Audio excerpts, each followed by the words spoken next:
प्यारे विद्यार्थियों, अज असी इस पाठ दे विच इकनॉमिक्स का 9वीं जमात का पाठ नंबर एक पिंड की कहानी, इस दे विच अर्थशास्त्र ते इस दियां मुढ़लियां धारनावां जिन्हां दा अर्थशास्त्र विच विशेष अर्थ है उहदे बारे जानांगे। वो इस पाठ का साडा मंतव है। तो ये असी शुरू कर रहे हैं अर्थशास्त्र का 9वीं जमात का पाठ नंबर एक पिंड की कहानी। तो असी एक पिंड की कहानी के माध्यम नाल असी पहला सीखा कि किवें एक पिंड जिहड़ा हैगा उहदी एक कहानी लैके असी मुढ़लियां धारनावां जिहड़ियां हैगियां उन्हां दे बारे चर्चा कीती सीगी। तो अज बेसिक कंसैप्ट्स ऑफ इकनॉमिक्स जिहड़े हैगे वो असी एक पिंड की कहानी लैके उन्हां तो समझण की कोशिश करांगे। तो सब तो पहला प्यारे विद्यार्थियों, अर्थशास्त्र ते इस दियां मुढ़लियां धारनावां जिन्हां दा अर्थशास्त्र विच विशेष अर्थ हुंदा है बारे जानना साडे इस पाठ का मंतव है। तो भारत के एक पिंड की काल्पनिक कहानी लैके असी उत्पादक के कारकों की सहायता नाल पिंड दे विच कीतियां जांदियां वख-वख उत्पादन दीयां जिन्नियां भी गतिविधियां हैगियां उन्हां बारे इस पाठ दे विच असी पढ़ांगे। तां तुसीं जाणदे ही हो कि रोज़ाना जीवन च सानूं बहुत ज़्यादा वस्तुओं की लोड़ पैंदी है। जे असी उदाहरण लईए तो सानूं अपनी भुख नूं संतुष्ट करन लई भोजन की ते शरीर नूं ढकण लई कपड़िਆਂ की, इस तो इलावा रहन वास्ते सानूं घरां की जरूरत पैंदी है, आवाजाई के लिए वाहनों की लोड़ पैंदी है, मनोरंजन लिए टैलीविजन इंटरनैट रेडियो आदि की लोड़ पैंदी है सानूं। तो ये वस्तां ते सेवावां जिहड़ियां साडीआं लोड़ां पूरीआं करदियां उन्हां नूं जिहड़ा हैगा साधन कहा जाता है। तो साधन की परिभाषा की है कि अर्थशास्त्र मनुखी वरतारे का वो विग्यान है जिसका संबंध दुर्लभ साधना का प्रयोग अजिहे ढंग नाल करन तो है। साडे कोल जिहड़े परमात्मा ने दिते हैं कुछ साधन दुर्लभ हैं और उन्हां दा प्रयोग इदां दे ढंग नाल इदां दे तरीके नाल करना है जिस नाल उपभोक्ता जिहड़ा हैगा अधिकतम संतुष्टि प्राप्त कर सके। तो उत्पादक जिहड़ा हैगा वध तो वध लाभ प्राप्त कर सके तो समाज अपनी भलाई जिहड़ी हैगी वो अधिकतम भाव सब तो वध कर सके। तो साधन जिहड़े हैगे ਉਹ ਵਸਤੂਆਂ ਤੇ ਸੇਵਾਵਾਂ जो ਸਾਡੀਆਂ ਲੋੜਾਂ ਪੂਰੀਆਂ ਕਰਦੀਆਂ ਹਨ ਉਹਨਾਂ ਨੂੰ ਸਾਧਨ ਕਿਹਾ ਜਾਂਦਾ ਹੈ। ਤਾਂ ਇੱਥੇ ਅਸੀਂ ਗੱਲ ਕਰਦੇ ਹਾਂ ਸਾਧਨਾਂ ਦੀ। ਉਹ ਵਸਤੂਆਂ ਤੇ ਸੇਵਾਵਾਂ ਜੋ ਸਾਡੀਆਂ ਲੋੜਾਂ ਦੀ ਪੂਰਤੀ ਕਰਦੀਆਂ ਹਨ ਉਹਨਾਂ ਨੂੰ ਸਾਧਨ ਕਿਹਾ ਜਾਂਦਾ ਹੈ। ਸਾਡੀਆਂ ਲੋੜਾਂ ਨੂੰ ਪੂਰਾ ਕਰਨ ਵਾਲੇ ਸਾਧਨ ਜਿਹੜੇ ਹੈਗੇ ਉਹ ਸੀਮਤ ਹਨ। ਕਹਿੰਦਾ ਮਨੁੱਖ ਵੱਲੋਂ ਸੀਮਤ ਸਾਧਨਾਂ ਨਾਲ ਅਸੀਮਤ ਲੋੜਾਂ ਦੀ ਪੂਰਤੀ ਕਰਨ ਵਾਲੇ ਵਿਵਹਾਰ ਦੇ ਅਧਿਐਨ ਨੂੰ ਅਰਥਸ਼ਾਸਤਰ ਕਿਹਾ ਜਾਂਦਾ ਹੈ। ਤਾਂ ਅਰਥਸ਼ਾਸਤਰ ਦੀ ਅਗਰ ਅਸੀਂ ਪਰਿਭਾਸ਼ਾ ਦੀ ਗੱਲ ਕਰੀਏ तो अर्थशास्त्र जिहड़ा हैगा वो मनुख नूं अर्थशास्त्र जिहड़ा हैगा वो मनुख वालों सीमित साधना नाल असीमित वध तो वध लोड़ां दी पूर्ति करन वाले जिहड़ा व्यवहार है उहदा बिहेवियर है उस दे अध्ययन नूं असीं अर्थशास्त्र कहंदे आ। तो मनुख नूं ये निर्धारित करना पैंदा है कि उपलब्ध साधना नाल अपणियां वध तो वध लोड़ां नूं किवें पूरा करे। उदाहरण वजों जे घर विच दुੱਧ की मात्रा सीमित हुंदी है पर सानूं दुੱਧ नाल बणीआं होर चीज़ां जिवें दही, लस्सी, मक्खन, पनीर, मठियाई आदि की भी लोड़ होंदी है। असी अपने सीमित साधन दुੱਧ की वरतों इस तरह करते हैं कि सानू वध तो वध संतुष्टि प्राप्त होवे। पूरा दिन असी अपनी इन्हां लोड़ां की संतुष्टि लई यतन जिहड़े हैगे वो करते रहने आ। कदी असी दुੱਧ तो दही बनाने आ, कदी लस्सी बनाने आ। जे दुੱਧ घट होवे तो असी लस्सी बना लैंदे आ। इस तरह मक्खन, पनीर ते मठियाई आदि जिहड़ा हैगा वो सारे प्रोडक्ट्स जिहड़े हैगे ये दुੱਧ तो बनाए जाते हैं। तो मनुख वालों सीमित साधना नाल असीमित लोड़ां की पूर्ति करन वाले विवहार के अध्ययन नूं अर्थशास्त्र कहा जाता है। तो प्यारे विद्यार्थियों, इस पाठ दे विच इस वीडियो दे विच असीं मनुख वालों सीमित साधन नाल जिहड़े भी परमात्मा ने उन्होंने सीमित जे सौमे दिते हैं, जिन्ने भी साधन दिते हैं, तो उन्हां नाल असीमित लोड़ां मनुख दीयां लोड़ां बेहिसाब न उन्हां लोड़ां की पूर्ति करन वाला जिहड़ा बिहेवियर है, व्यवहार है, उस दे अध्ययन नूं अर्थशास्त्र कहा जाता है। तो अज असी इस पाठ के अर्थशास्त्र दीयां कुछ मुढ़लियां धारनावां जिहड़ियां हैगियां, डेफिनेशनस हैगियां, टैक्नीकल टर्म्स जिहड़ियां हैगियां वो असी इत्थे डिस्कस करांगे। तो सानूं पता है कि अर्थशास्त्र दीयां मुढ़लियां धारनावां जिहड़ियां हैगियां उन्हां बारे असी बेसिक कंसैप्ट्स की जे गल करिए तो अर्थशास्त्र दे विच सानूं सब तो पहलां जिहड़ी टैक्नीकल टर्म इस पाठ दे विच साडे कोल वरतों विच आई है तो वस्तां नूं अंग्रेजी दे विच गुड्स कहा जाता है। तो वस्तां वो छूणयोग चीज़ां न जो मनुखी लोड़ां नूं संतुष्ट करदियां न। दूजे शब्दां विच कोई भी चीज़ जिस विच मनुख लोड़ नूं संतुष्ट करन दी समर्था हुंदी है वो वस्तु कहांदी है। जिवें अगर सानूं एंटरटेनमेंट की जरूरत है तो रेडियो टैलीविजन साडे एंटरटेनमेंट दीयां वस्तां हो गईयां। सानूं हवा की लोड़ है तो पक्खा जिहड़ा हैगा वो साडी हवा की लोड़ नूं पूरी करदा है। इस तरह अगर असीं किसी नाल गलबात करनी है, वार्तालाप करनी है तो उहदे लई मोबाइल फोन आदि जिहड़े हैगे वो वस्तां अखवांदे हैं। तो अगे वस्तां जिहड़ियां हैगियां ये ਵੱਖ-ਵੱਖ तरह ਦੀਆਂ। तो मतलब कोई भी वस्तु ਜਿਹੜੀ ਹੈਗੀ, ਕੋਈ ਵੀ ਚੀਜ਼ ਜਿਹੜੀ ਮਨੁੱਖ ਦੀ ਲੋੜ ਨੂੰ ਸੰਤੁਸ਼ਟ ਕਰੇ, ਮਨੁੱਖ ਦੀ ਲੋੜ ਨੂੰ ਪੂਰਾ ਕਰੇ, ਉਹ ਵਸਤੂ ਅਖਵਾਉਂਦੀ ਹੈ, ਉਹਨੂੰ ਅਸੀਂ ਇਕਨੋਮਿਕਸ ਦੇ ਵਿੱਚ ਗੁਡਸ ਆਖਦੇ ਹਾਂ। ਤਾਂ ਅੱਗੇ ਅਸੀਂ ਦੇਖਦੇ ਹਾਂ ਕਿ ਸੇਵਾਵਾਂ ਜਿਹੜੀਆਂ ਹੈਗੀਆਂ ਇਹਨਾਂ ਨੂੰ ਅੰਗਰੇਜ਼ੀ 'ਚ ਸਰਵਿਸਿਜ਼ ਕਿਹਾ ਜਾਂਦਾ ਹੈ। ਤਾਂ ਵਸਤਾਂ ਦੇ ਉਲਟ ਸੇਵਾਵਾਂ ਵਿੱਚ ਭੌਤਿਕਤਾ ਨਹੀਂ ਹੁੰਦੀ, ਜਿਵੇਂ ਅਧਿਆਪਕ ਦੁਆਰਾ ਪੜ੍ਹਾਉਣਾ। ਤਾਂ ਸੇਵਾਵਾਂ ਹੋਣ, ਸਰਵਿਸਿਜ਼ ਹੋਣ, ਜਿਵੇਂ ਡਾਕਟਰ ਦੁਆਰਾ ਪੇਸ਼ੈਂਟ ਦਾ ਇਲਾਜ ਕਰਨਾ, ਅਧਿਆਪਕ ਦੁਆਰਾ ਜਿਹੜਾ ਹੈਗਾ ਬੱਚਿਆਂ ਨੂੰ, ਵਿਦਿਆਰਥੀਆਂ ਨੂੰ ਪੜ੍ਹਾਉਣਾ, ਤਾਂ ਇਹ ਸੇਵਾਵਾਂ ਹਨ। ਤਾਂ ਅਰਥ ਸ਼ਾਸਤਰ ਵਿੱਚ ਵਸਤੂਆਂ ਤੋਂ ਇਲਾਵਾ ਸੇਵਾਵਾਂ ਵੀ ਮਨੁੱਖ ਦੀਆਂ ਲੋੜਾਂ ਨੂੰ ਸੰਤੁਸ਼ਟ ਕਰਦੀਆਂ ਹਨ। ਇਹਨਾਂ ਦੀ ਕੋਈ ਭੌਤਿਕਤਾ ਨਹੀਂ ਹੁੰਦੀ, ਜਿਵੇਂ ਅਧਿਆਪਕ ਦੁਆਰਾ ਪੜ੍ਹਾਉਣਾ, ਡਾਕਟਰ ਦੁਆਰਾ ਇਲਾਜ ਕਰਨਾ ਆਦਿ। ਤਾਂ ਅਧਿਆਪਕ ਪੜ੍ਹਾਉਂਦਾ ਹੈ ਤਾਂ ਇਹ ਫਿਜ਼ੀਕਲੀ ਅਸੀਂ ਇਹਨੂੰ ਪੜ੍ਹਾਉਂਦੇ ਨੂੰ ਤਾਂ ਦੇਖ ਸਕਦੇ ਹਾਂ, ਪਰ ਸਰਵਿਸਿਜ਼ ਦੀ ਭੌਤਿਕਤਾ ਜਿਹੜੀ ਹੈਗੀ ਉਹ ਨਹੀਂ ਹੁੰਦੀ। ਤਾਂ ਸੇਵਾਵਾਂ ਜਿਹੜੀਆਂ ਹੈਗੀਆਂ, ਸਰਵਿਸਿਜ਼ ਜਿਹੜੀਆਂ ਹੈਗੀਆਂ, ਉਹਨਾਂ ਦੀ ਕੋਈ ਵੀ ਭੌਤਿਕਤਾ ਨਹੀਂ ਹੁੰਦੀ, ਜਿਵੇਂ ਕਿ ਅਸੀਂ ਗੱਲ ਕੀਤੀ ਹੈ ਅਧਿਆਪਕ ਦੁਆਰਾ ਪੜ੍ਹਾਉਣਾ ਅਤੇ ਡਾਕਟਰ ਦੁਆਰਾ ਇਲਾਜ ਕਰਨਾ। ਅੱਗੇ ਅਸੀਂ ਗੱਲ ਕਰਦੇ ਹਾਂ ਉਪਯੋਗਤਾ ਦੀ। ਉਪਯੋਗਤਾ ਜਿਹੜਾ ਹੈਗਾ, ਇਹਨੂੰ ਤੁਸ਼ਟੀ ਗੁਣ ਵੀ ਕਿਹਾ ਜਾਂਦਾ ਹੈ। ਇੰਗਲਿਸ਼ ਦੇ ਵਿੱਚ ਇਹਨੂੰ ਯੂਟਿਲਿਟੀ ਦੇ ਨਾਂ ਨਾਲ ਜਾਣਿਆ ਜਾਂਦਾ। ਤਾਂ ਕਿਸੇ ਵੀ ਵਸਤੂ ਜਾਂ ਸੇਵਾ ਵਿੱਚ ਮਨੁੱਖ ਦੀਆਂ ਲੋੜਾਂ ਨੂੰ ਸੰਤੁਸ਼ਟ ਕਰਨ ਦੀ ਜਿਹੜੀ ਸਮਰੱਥਾ ਹੁੰਦੀ ਹੈ, ਕਿਸੇ ਵੀ ਵਸਤੂ ਜਾਂ ਸੇਵਾ ਵਿੱਚ ਮਨੁੱਖ ਦੀਆਂ ਲੋੜਾਂ ਨੂੰ ਸੰਤੁਸ਼ਟ ਕਰਨ ਦੀ ਜਿਹੜੀ ਸਮਰੱਥਾ ਹੈ, ਉਸ ਨੂੰ ਉਪਯੋਗਤਾ ਜਾਂ ਤੁਸ਼ਟੀ ਗੁਣ ਕਹਿੰਦੇ ਆ। ਜਿਹੜੀ ਵਸਤੂ ਮਨੁੱਖ ਦੀ ਕੋਈ ਲੋੜ ਨੂੰ ਪੂਰਾ ਕਰਦੀ ਹੈ ਤਾਂ ਉਹ ਸੰਤੁਸ਼ਟੀ ਜਿਹੜੀ ਹੈਗੀ ਉਹ ਦਿੰਦੀ ਹੈ, ਤਾਂ ਉਹਨੂੰ ਤੁਸ਼ਟੀ ਗੁਣ ਉਪਯੋਗਤਾ ਕਹਿੰਦੇ ਨੇ। ਮਤਲਬ ਇਹਦੀ ਐਗਜ਼ਾਮਪਲ ਜੇ ਲਈਏ, ਅਸੀਂ ਉਦਾਹਰਨ ਲਈਏ, ਜਿਵੇਂ ਸਾਨੂੰ ਭੁੱਖ ਲੱਗਦੀ ਹੈ। ਜਦੋਂ ਭੁੱਖ ਲੱਗਦੀ ਹੈ ਤਾਂ ਭੁੱਖ ਮਿਟਾਉਣ ਵਾਸਤੇ ਰੋਟੀ ਜਿਹੜੀ ਹੈਗੀ ਹੈ ਉਹ ਸਾਨੂੰ ਤੁਸ਼ਟੀ ਗੁਣ ਦਿੰਦੀ ਹੈ। ਇਸੇ ਤਰ੍ਹਾਂ ਪਾਣੀ ਨਾਲ ਪਿਆਸ ਨੂੰ ਬੁਝਾਉਣ ਦੀ ਸਮਰੱਥਾ ਵੀ ਉਪਯੋਗਤਾ ਹੈ। ਤਾਂ ਤੁਸ਼ਟੀ ਗੁਣ ਹੈ, ਉਪਯੋਗਤਾ ਜਿਹੜਾ ਹੈਗਾ ਯੂਟਿਲਿਟੀ ਹੈ, ਕਿ ਕਿਸੇ ਵੀ ਵਸਤੂ ਜਾਂ ਸੇਵਾ ਵਿੱਚ ਮਨੁੱਖ ਦੀਆਂ ਲੋੜਾਂ ਨੂੰ ਸੰਤੁਸ਼ਟ ਕਰਨ ਦੀ ਜਿਹੜੀ ਸਮਰੱਥਾ ਹੈ, ਉਸ ਨੂੰ ਉਪਯੋਗਤਾ ਜਾਂ ਤੁਸ਼ਟੀ ਗੁਣ ਕਿਹਾ ਜਾਂਦਾ ਹੈ। ਤਾਂ ਪਿਆਰੇ ਵਿਦਿਆਰਥੀਓ, ਇਹ ਸਨ ਸਾਡੀਆਂ 3 ਜਿਹੜੀਆਂ ਬੇਸਿਕ ਕਨਸੈਪਟਸ ਜਿਹੜੇ ਹੈਗੇ ਆ ਇਕਨੋਮਿਕਸ ਦੇ: ਵਸਤਾਂ, ਗੁਡਸ, ਸੇਵਾਵਾਂ, ਸਰਵਿਸਿਜ਼ ਅਤੇ ਉਪਯੋਗਤਾ, ਜਿਹਨੂੰ ਅਸੀਂ ਤੁਸ਼ਟੀ ਗੁਣ ਕਹਿੰਦੇ ਹਾਂ। ਅੱਗੇ ਅਸੀਂ ਗੱਲ ਕਰਦੇ ਹਾਂ ਕੀਮਤ ਦੀ। ਤਾਂ ਕੀਮਤ ਨੂੰ ਅੰਗਰੇਜ਼ੀ 'ਚ ਪ੍ਰਾਈਸ ਕਿਹਾ ਜਾਂਦਾ। ਤਾਂ ਕੀਮਤ ਤੋਂ ਭਾਵ ਵਸਤੂ ਜਾਂ ਸੇਵਾ ਦਾ ਮੁੱਲ ਤੋਂ ਹੈ, ਜਿਸ ਨੂੰ ਮੁਦਰਾ ਦੇ ਰੂਪ ਵਿੱਚ ਦਰਸਾਇਆ ਜਾਂਦਾ। ਜਿਵੇਂ ਅਸੀਂ ਇੱਕ ਘੜੀ ਨੂੰ 500 ਰੁਪਏ ਵਿੱਚ ਖਰੀਦਦੇ ਹਾਂ, ਤਾਂ ਇਸ ਘੜੀ ਦੀ ਕੀਮਤ ਜਿਹੜੀ ਹੈਗੀ ਉਹ 500 ਰੁਪਏ ਹੋ ਗਈ। ਇਸੇ ਤਰ੍ਹਾਂ ਅਗਰ ਅਸੀਂ ਕੋਈ ਪੈੱਨ ਹੈ, ਪੈੱਨ ਨੂੰ ਅਗਰ ਅਸੀਂ 10 ਰੁਪਏ ਦੇ ਵਿੱਚ ਖਰੀਦਦੇ ਹਾਂ, ਤਾਂ ਉਸ ਪੈੱਨ ਦੀ ਜਿਹੜੀ ਕੀਮਤ ਹੈ, ਪ੍ਰਾਈਸ ਹੈ, ਉਹ 10 ਰੁਪਏ ਹੋ ਗਈ। ਤਾਂ ਇਸ ਨੂੰ ਮੁਦਰਾ ਦੇ ਰੂਪ ਵਿੱਚ ਦਰਸਾਇਆ ਜਾਂਦਾ। ਮੁਦਰਾ ਰੁਪਈਆ ਜਿਹੜਾ 10 ਰੁਪਏ ਦਾ ਨੋਟ ਹੈ, ਉਹ ਜਿਹੜਾ ਹੈਗਾ ਉਹ ਉਹਦੀ ਪ੍ਰਾਈਸ ਹੋ ਗਈ। ਤਾਂ ਜਿਵੇਂ ਅਸੀਂ ਕੋਈ ਘੜੀ ਖਰੀਦੀ ਤਾਂ 500 ਦਾ ਨੋਟ ਉਹਨੂੰ ਦਿੱਤਾ, ਤਾਂ ਇਸ ਤਰ੍ਹਾਂ ਘੜੀ ਦੀ ਕੀਮਤ ਜਿਹੜੀ ਹੈਗੀ ਉਹ ਰੁਪਏ 500 ਹੋ ਗਈ। ਇਸੇ ਤਰ੍ਹਾਂ ਅੱਗੇ ਜੇ ਗੱਲ ਕਰੀਏ ਅਸੀਂ ਧਨ ਦੀ, ਤਾਂ ਧਨ ਜਿਹੜਾ ਹੈਗਾ ਵੈਲਥ, ਅਜਿਹੀਆਂ ਸਾਰੀਆਂ ਵਸਤੂਆਂ ਅਤੇ ਸੇਵਾਵਾਂ ਜਿਨ੍ਹਾਂ ਦੀ ਉਪਯੋਗਤਾ ਨੂੰ ਮੰਨਣ ਲਈ ਅਸੀਂ ਕੀਮਤ ਦਿੰਦੇ ਹਾਂ, ਨੂੰ ਧਨ ਕਿਹਾ ਜਾਂਦਾ। ਜਿਹੜੀ ਉਹ ਕੀਮਤ ਹੈ ਉਹਨੂੰ ਦੌਲਤ ਕਹਿੰਦੇ ਆ ਜਾਂ ਧਨ ਕਹਿੰਦੇ ਆ। ਜਿਵੇਂ ਅਸੀਂ ਕਿਤਾਬ, ਪੈੱਨ, ਕਮੀਜ਼ ਖਰੀਦਿਆ, ਤਾਂ ਉਹਦੀ ਕਿਤਾਬ ਦੀ, ਪੈੱਨ ਦੀ ਜਾਂ ਕਮੀਜ਼ ਦੀ ਜਿਹੜੀ ਅਸੀਂ ਮੁੱਲ ਦਿੱਤਾ, ਤਾਂ ਉਹ ਧਨ ਹੈ। ਅਧਿਆਪਕ ਵੱਲੋਂ ਵਿਦਿਆਰਥੀਆਂ ਨੂੰ ਪੜ੍ਹਾਉਣਾ ਆਦਿ ਜਿਹੜਾ ਧਨ, ਕਿਉਂਕਿ ਇਹਨਾਂ ਵਸਤੂਆਂ ਅਤੇ ਸੇਵਾਵਾਂ ਦਾ ਜਿਹੜਾ ਹੈਗਾ ਉਹ ਮੁੱਲ ਹੁੰਦਾ ਹੈ। ਅੱਗੇ ਅਸੀਂ ਗੱਲ ਕਰਦੇ ਹਾਂ ਮੁਦਰਾ ਦੀ। ਤਾਂ ਮੁਦਰਾ ਸਰਕਾਰ ਵੱਲੋਂ ਪ੍ਰਮਾਣਿਤ ਉਸ ਵਸਤੂ ਨੂੰ ਕਿਹਾ ਜਾਂਦਾ ਜਿਸ ਨੂੰ ਵਟਾਂਦਰੇ ਦੇ ਮਾਧਿਅਮ ਦੇ ਰੂਪ ਵਿੱਚ ਪ੍ਰਯੋਗ ਕੀਤਾ ਜਾਂਦਾ। ਜਿਵੇਂ ਭਾਰਤ ਦੇ ਵਿੱਚ ਮੁਦਰਾ ਜਿਹੜੀ ਹੈਗੀ ਉਹ ਰੁਪਈਆ ਹੈ। ਤਾਂ ਮੁਦਰਾ ਜਿਹੜੀ ਹੈਗੀ, ਤੁਸੀਂ ਸਾਰੇ ਮੁਦਰਾ ਨੂੰ ਜਾਣਦੇ ਹੀ ਹੋ ਅਤੇ ਇਹ ਤੋਂ ਹਰ ਰੋਜ਼ ਵਰਤਦੇ ਹੋ। ਜਿਵੇਂ ਤੁਸੀਂ 10 ਰੁਪਏ ਦਾ ਪੈੱਨ ਖਰੀਦਿਆ ਜਾਂ 5 ਰੁਪਏ ਦਾ ਕੱਪ ਇੱਕ ਚਾਹ ਦਾ ਪੀਤਾ, ਜਾਂ ਤੁਹਾਡੇ ਪਿਤਾ ਨੇ ਸਕੂਲ ਦੀ ਫੀਸ ਲਈ ਤੁਹਾਨੂੰ 200 ਰੁਪਏ ਦੇ ਦਿੱਤੇ, ਜਾਂ 200 ਰੁਪਏ ਦੇ ਦਿੱਤੇ, ਜਾਂ ਉਹਦਾ ਚੈੱਕ ਦੇ ਦਿੱਤਾ। ਇਸ ਤੋਂ ਇਲਾਵਾ ਸਿੱਕੇ ਹੋ ਗਏ, ਚੈੱਕ ਹੋ ਗਿਆ, ਇਹ ਵੀ ਮੁਦਰਾ ਦੇ ਵੱਖ-ਵੱਖ ਰੂਪ ਹਨ। ਤਾਂ ਮੁਦਰਾ ਸਰਕਾਰ ਵੱਲੋਂ ਪ੍ਰਮਾਣਿਤ ਉਸ ਵਸਤੂ ਨੂੰ ਕਿਹਾ ਜਾਂਦਾ ਜਿਸ ਨੂੰ ਵਟਾਂਦਰੇ ਦੇ ਮਾਧਿਅਮ ਦੇ ਰੂਪ ਵਿੱਚ ਅਸੀਂ ਪ੍ਰਯੋਗ ਕਰਦੇ ਹਾਂ।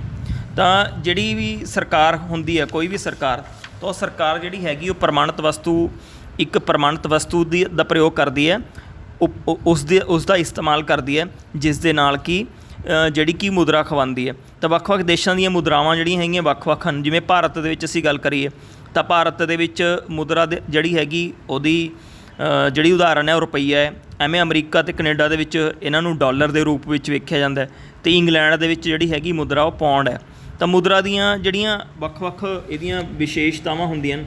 ਤਾਂ ਮੁਦਰਾ ਦੀਆਂ ਵਿਸ਼ੇਸ਼ਤਾਵਾਂ ਦੀ ਜੇ ਅਸੀਂ ਇੱਥੇ ਇਹਨਾਂ ਬਾਰੇ ਵਿਚਾਰ ਕਰੀਏ ਤਾਂ ਮੁਦਰਾ ਜਿਹੜਾ ਹੈਗਾ ਉਹ ਇੱਕ ਵਟਾਂਦਰੇ ਦਾ ਮਾਧਿਅਮ ਹੈ।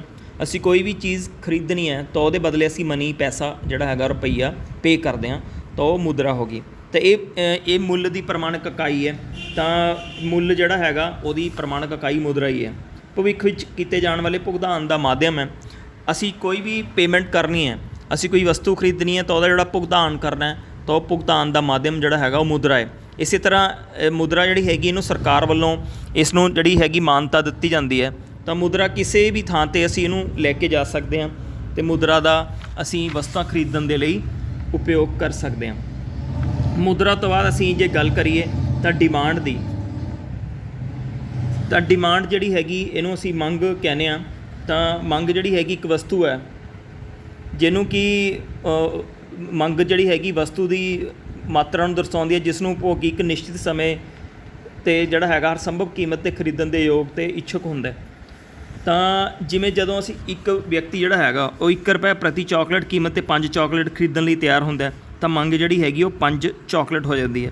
ਜਦੋਂ ਹੀ ਵਿਅਕਤੀ 2 ਰੁਪਏ ਪ੍ਰਤੀ ਚਾਕਲੇਟ 'ਤੇ 3 ਚਾਕਲੇਟ ਖਰੀਦਣਾ ਚਾਹੁੰਦਾ ਤਾਂ ਮੰਗ ਜਿਹੜੀ ਹੈਗੀ ਉਹ 3 ਚਾਕਲੇਟ ਹੋ ਗਈ।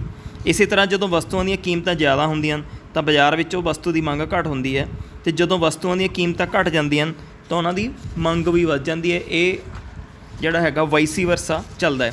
ਤਾਂ ਮੰਗ ਜਿਹੜੀ ਹੈਗੀ ਉਹ ਇੱਕ ਵਸਤੂ ਦੀ ਉਸ ਮਾਤਰਾ ਨੂੰ ਦਰਸਾਉਂਦੀ ਹੈ ਜਿਸ ਨੂੰ ਉਪਭੋਗੀ ਜਿਹੜਾ ਹੈਗਾ ਇੱਕ ਨਿਸ਼ਚਿਤ ਸਮੇਂ 'ਤੇ ਹਰ ਸੰਭਵ ਕੀਮਤ 'ਤੇ ਖਰੀਦਣ ਦੀ ਕੋਸ਼ਿਸ਼ ਕਰਦਾ ਹੈ। ਜਦੋਂ ਮਤਲਬ ਚਾਕਲੇਟ ਦੀ ਕੀਮਤ 1 ਰੁਪਈਆ ਸੀਗੀ ਅਤੇ 5 ਚਾਕਲੇਟ ਖਰੀਦਣ ਲਈ ਬੰਦਾ ਤਿਆਰ ਸੀਗਾ ਤਾਂ ਮੰਗ ਜਿਹੜੀ ਸੀ 5 ਚਾਕਲੇਟ ਸੀ। ਜਦੋਂ ਉਹਦੀ ਕੀਮਤ ਵੱਧ ਗਈ 2 ਰੁਪਈਏ ਪ੍ਰਤੀ ਚਾਕਲੇਟ ਹੋ ਗਈ ਤਾਂ ਉਹ ਚਾਕਲੇਟ ਜਿਹੜੇ ਹੈਗੇ ਉਹ ਖਰੀਦਣਾ ਚਾਹੁੰਦਾ ਤਾਂ ਉਹ ਚਾਕਲੇਟ 3 ਉਹਨੇ ਜਿਹੜੀ ਉਹਦੀ ਡਿਮਾਂਡ ਹੈ ਮੰਗ ਉਹਦੀ ਘਟਾਤੀ ਤਾਂ 3 ਚਾਕਲੇਟ ਰਹਿ ਗਈ। ਇਸੇ ਤਰ੍ਹਾਂ ਕੀਮਤ ਵਧਣ ਨਾਲ ਡਿਮਾਂਡ ਜਿਹੜੀ ਹੈਗੀ ਘਟ ਜਾਂਦੀ ਹੈ ਅਤੇ ਇਹ ਉਲਟੇ ਕ੍ਰਮ ਦੇ ਵਿੱਚ ਚੱਲਦਾ ਹੈ।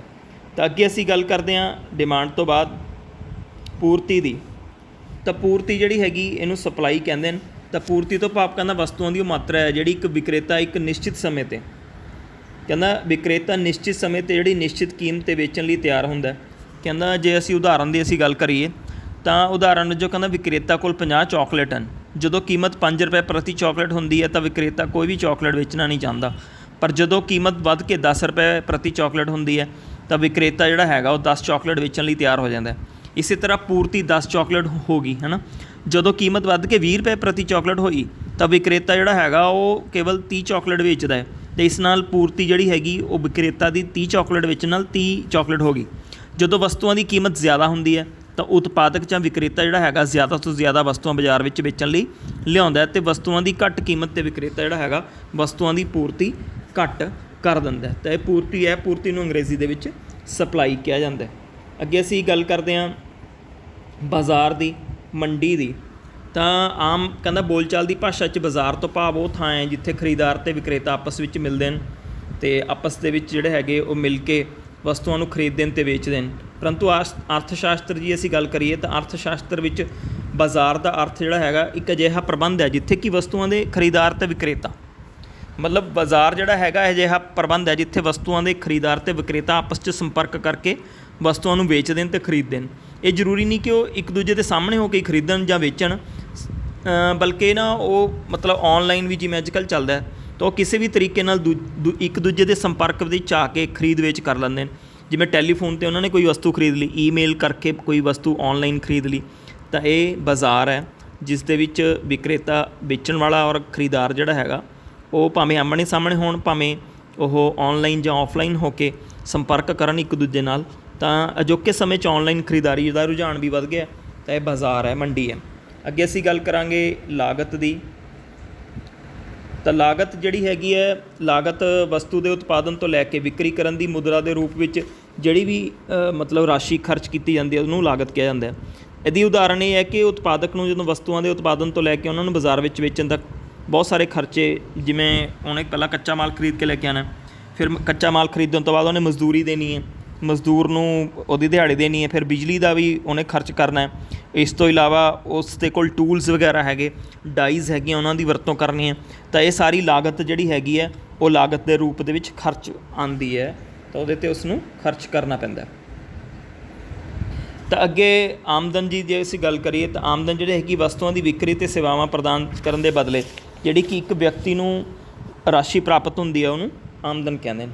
ਮਤਲਬ ਕੋਈ ਵੀ ਚੀਜ਼ ਅਸੀਂ ਵੇਚਦੇ ਹਾਂ ਤਾਂ ਉਹਦੇ ਬਦਲੇ ਇੱਕ ਵਿਅਕਤੀ ਨੂੰ ਜੋ ਰਾਸ਼ੀ ਜਿਹੜੀ ਪ੍ਰਾਪਤ ਹੁੰਦੀ ਆ ਉਸ ਨੂੰ ਆਮਦਨ ਕਹਿੰਦੇ ਨੇ। ਜੇ ਉਦਾਹਰਨ ਲਈਏ ਤਾਂ ਇੱਕ ਫਰਮ ਜਿਹੜੀ ਹੈਗੀ ਹਰ ਰੋਜ਼ 100 ਕਮੀਜ਼ਾਂ ਤਿਆਰ ਕਰਦੀ ਹੈ ਮੰਨ ਲਓ, ਤਾਂ 100 ਰੁਪਏ प्रति मतलब कमीज़ की कीमत नाल अगर वो वेचदी है तो उस फार्म नूं रोज़ाना जिहड़ा हैगा 10,000 रुपए प्राप्त हुंदे ने।